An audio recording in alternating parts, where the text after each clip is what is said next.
President Trump is in Central Florida this afternoon, visiting Lake Okeechobee. Mr. Trump is expected to announce plans to fix the Herbert Hoover Dike, which protects coastal towns from lake overflow. The visit comes after last night's campaign rally stop in Grand Rapids, Michigan, which the president unloaded on Democrats and special counsel Robert Mueller's investigation. CBS News' Nikole Killion is at the White House with the latest.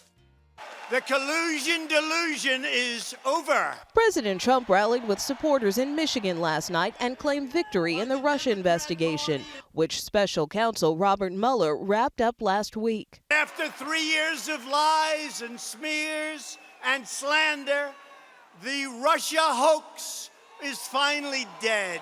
And the president didn't hold back on what he thinks of the 8 different congressional investigations still looking into him, his business dealings, his campaign, and inauguration committee. The Democrats have to now decide whether they will continue defrauding the public with ridiculous bull. His attack turned personal against the Democrat leading the House Intelligence Committee's investigation. Little pencil neck Adam Schiff. He's got the smallest, thinnest neck I've ever seen. Despite the criticism from the president and other Republicans, Congressman Adam Schiff insists that President Trump and his campaign committed wrongdoing during the 2016 election. I think it's immoral. I think it's unethical. I think it's unpatriotic. And yes, I think it's corrupt. Looking ahead to 2020, the president drummed up support for his administration's decision to try to overturn the Affordable Care Act in the courts. We're going to get rid of Obamacare. And I said it the other day. The Republican Party will become the party of great health care. The president says he'll have no problem winning re-election. It's going to be so much easier the second time. Something his supporters in Michigan have little problem believing. And Nikole Killion joins me now from the White House, and Politico reporter Daniel Lippman from Arlington, Virginia. Nikole, I want to start with you. We obviously heard the president go off at Democrats last night at that campaign rally in Michigan. No surprise. What was really the takeaway from last night?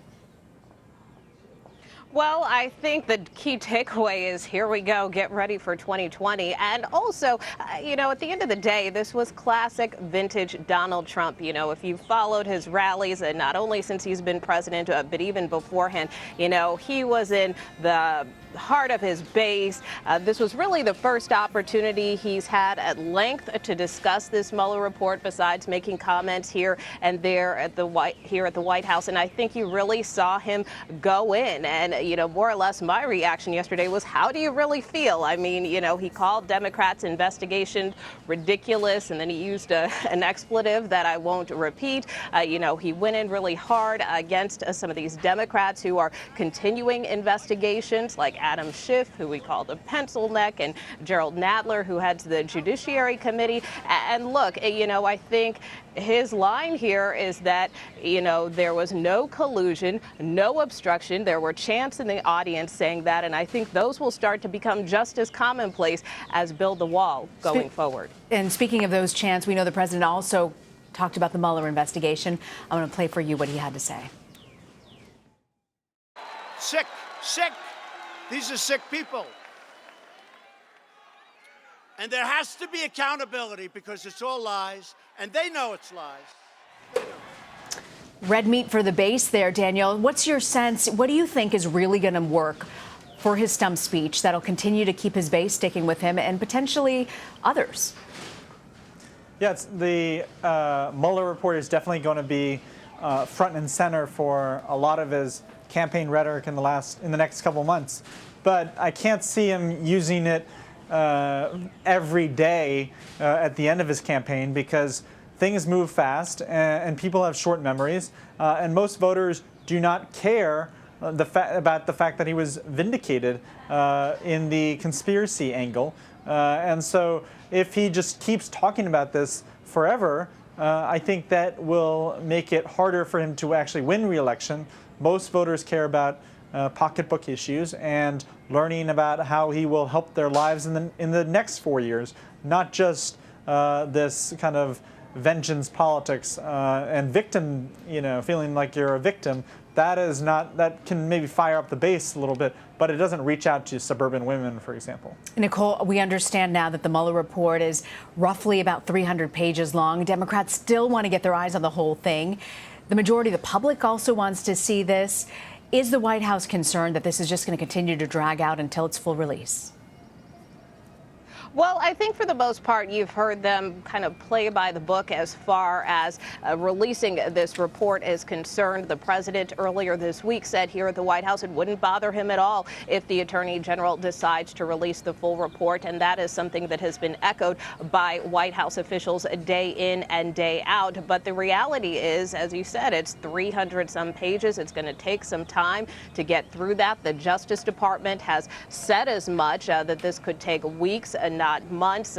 Senator Lindsey Graham, of course, who spoke with the Attorney General earlier this week and had dinner with him, said, after that conversation, he thinks that it could come out in April. And really all we know at this point is certainly one of the key or primary obstacles, and this is according to some congressional Democratic staffers, is protecting grand jury information that might be contained in this report. So again, it's just going to take some time before we learn more. Nikole, I want to ask you, though, the president said he wants the Republican Party to become the party of great health care. So is the party actively working on a proposal? Are there any specifics floating out there? Well, the president, before he left the White House yesterday, did tell reporters that there are some senators on Capitol Hill who are working on possible plans here. But it did come as a bit of a surprise, and not only to some within his administration, but certainly to some within the party, when we saw the Trump administration essentially side with a Texas judge's ruling and decision that the health care law should more or less be eliminated. Up until now, the administration had argued for parts of it to be struck down, but not the whole thing. And that certainly has caused quite a bit of an uproar, not only on Capitol Hill, but to a certain extent here at the White House. And finally, Daniel, you're reporting that Linda McMahon, the head of the Small Business Administration, is planning to resign today. What else can you tell us? Yeah, so she's expected to play a role on the 2020 re-elect in terms of fundraising, at least. She had hoped to replace Wilbur Ross as Secretary of Commerce, but it looks like White House Chief of Staff Mick Mulvaney it makes it easier for him to get that job in a couple months. And she has long been a political figure. She's known Trump for a long time. She donated millions of dollars to a super PAC supporting Trump, and she spent tens of millions of dollars of her own money in 2010 and 2012. Running in Connecticut to try to be the U.S. Senator for that state, but was unsuccessful in those efforts. Daniel Lippman, Nikole Killion, thank you both for joining us. Thanks.